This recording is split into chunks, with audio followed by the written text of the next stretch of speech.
Hello everyone, Rylan here, just jumping in before the story. I just wanted to give a quick disclaimer. If you are looking for horror stuff that Lovecraft has written, this one is not it. As you know, I am reading every piece of fiction that Lovecraft wrote, which does include some pieces that are not horror, which this one is not. This is mostly just an anti-immigrant, anti-communist thing.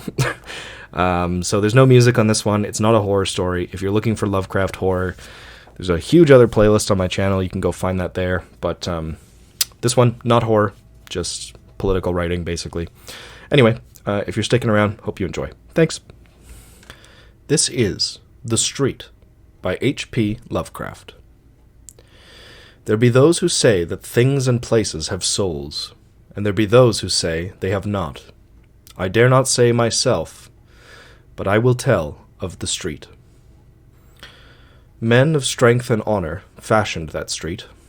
Good, valiant men of our blood who had come from the blessed isles across the sea. At first it was but a path trodden by bearers of water from the woodland spring to the cluster of houses by the beach. Then, as more men came to the growing cluster of houses and looked about for places to dwell, they built cabins along the north side. Cabins of stout oaken logs, with masonry on the side towards the forest. For many Indians lurked there with fire arrows, and in a few years more, men built cabins on the south side of the street. Up and down the street walked grave men in conical hats, who most of the time carried muskets or fowling pieces, and there were also their bonneted wives and sober children. In the evening, these men with their wives and children would sit about gigantic hearths and read and speak. Very simple were the things of which they read and spoke, yet things which gave them courage and goodness, and helped them day by day to subdue the forest and till the fields. And the children would listen and learn of the laws and deeds of old, and of that dear England which they had never seen or could not remember. There was war, and thereafter no more Indians troubled the street. The men, busy with labor, waxed prosperous and as happy as they knew how to be. And the children grew up comfortably, and more families came from the motherland to dwell on the street. And the children's children and the newcomers' children grew up. The town was now a city, and one by one the cabins gave place to houses, simple, beautiful houses of brick and wood, with stone steps and iron railings and fanlights over the doors. No flimsy creations were these houses, for they were made to serve many a generation. Within there were carven mantels and graceful stairs, and sensible, pleasing furniture, china and silver, brought from the motherland. So the street drank in the dreams of a young people, and rejoiced as its dwellers became more graceful and happy. Where once had been only strength and honor, taste and learning now abode as well. Books and paintings and music came to the houses, and the young men went to the university which rose above the plain to the north. In the place of conical hats and muskets, there were three-cornered hats and small swords, and lace and snowy periwigs.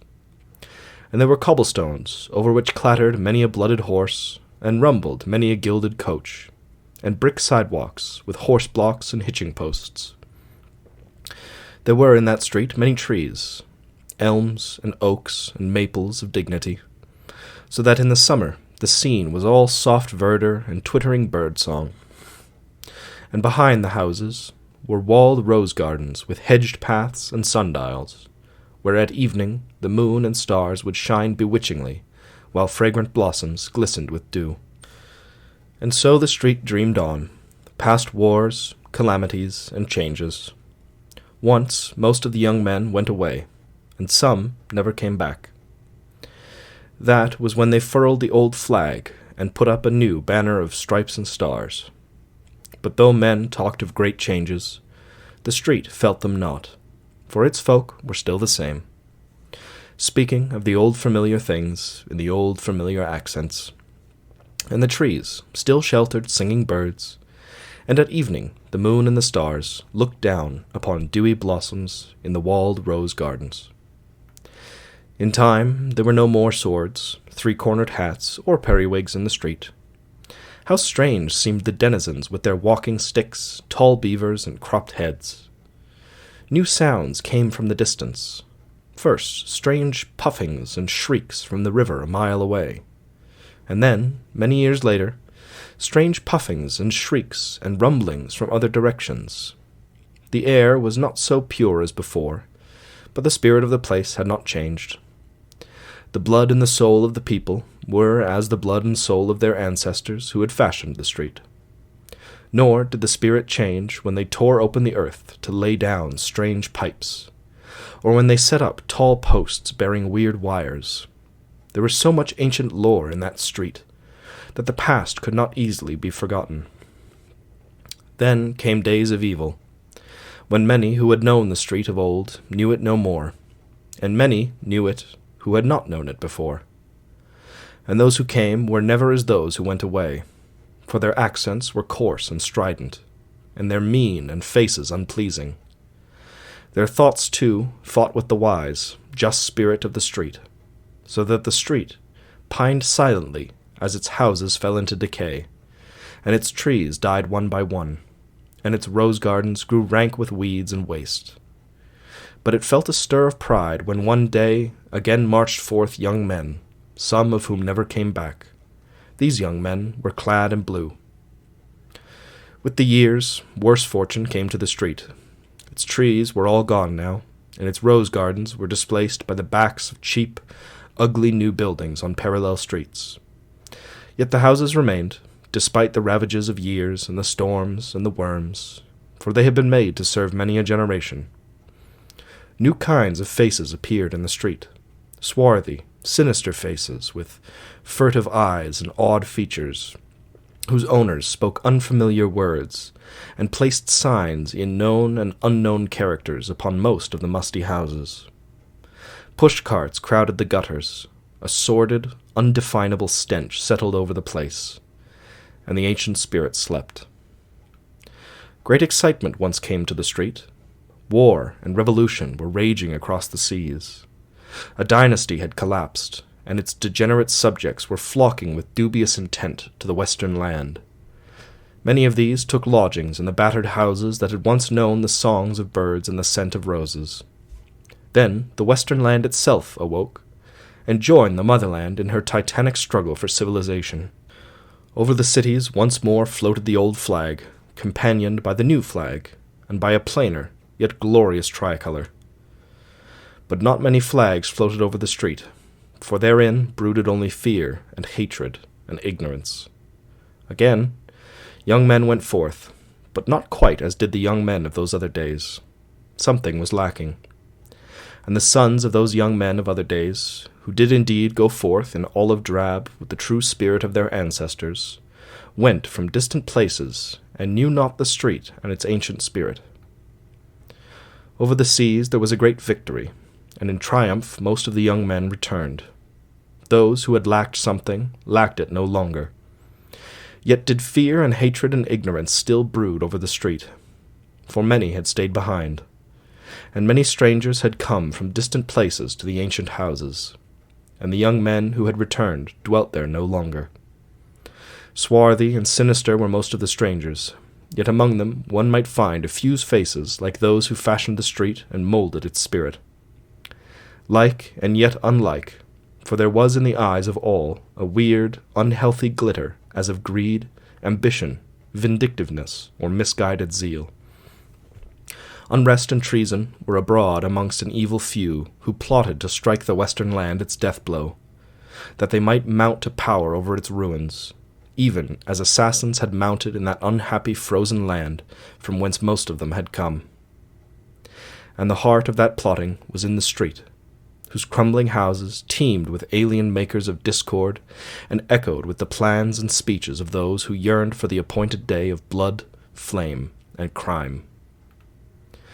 Of the various odd assemblages in the street, the law said much but could prove little. With great diligence did men of hidden badges linger and listen about such places as Petrovich's Bakery, the squalid Rifkin School of Modern Economics, the Circle Social Club, and the Liberty Cafe. There congregated sinister men in great numbers. yet always was their speech guarded or in a foreign tongue. And still the old houses stood, with their forgotten lore of a nobler, departed centuries, of sturdy colonial tenants and dewy rose gardens in the moonlight. Sometimes a lone poet or traveller would come to view them, and would try to picture them in their vanished glory, yet of such travellers and poets there were not many.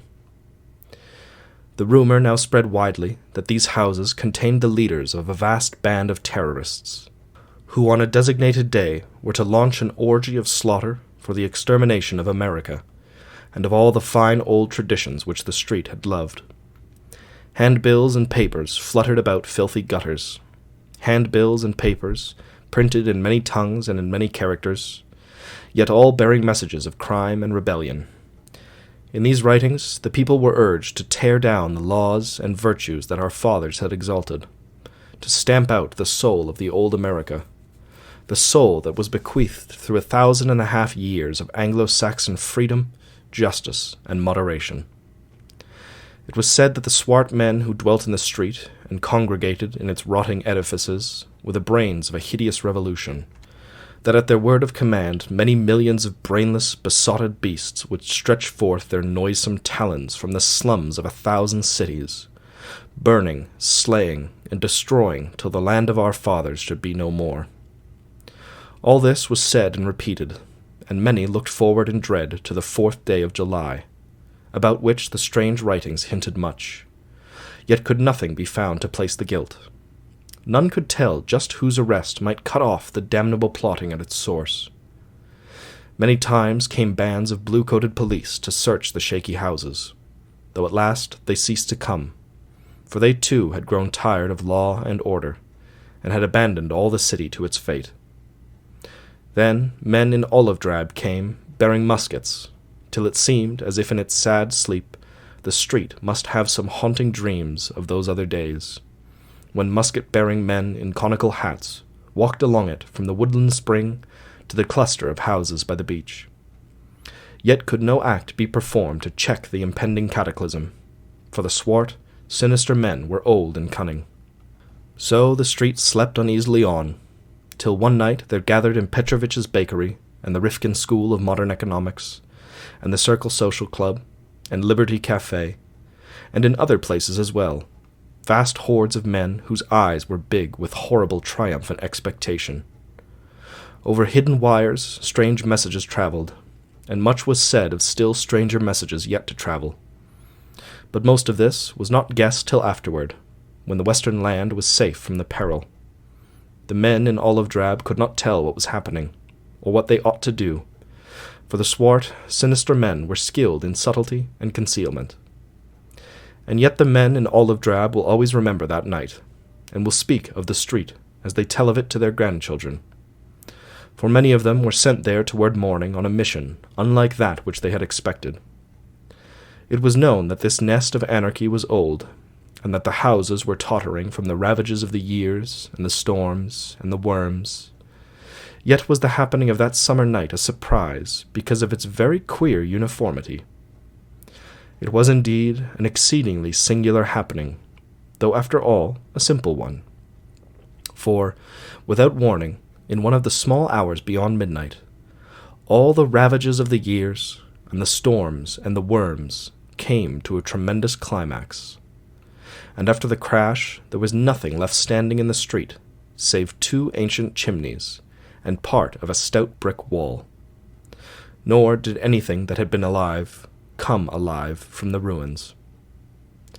A poet and a traveller, who came with the mighty crowd that sought the scene, tell odd stories. The poet says that all through the hours before dawn he beheld sordid ruins, but indistinctly in the glare of the arc lights, that there loomed above the wreckage another picture wherein he could descry moonlight, and fair houses, and elms, and oaks, and maples of dignity. And the traveller declares that instead of the place's wonted stench, there lingered a delicate fragrance, as of roses in full bloom. But are not the dreams of poets and the tales of travellers notoriously false? There be those who say that things and places have souls, and there be those who say they have not. I dare not say, myself, but I have told you of the street.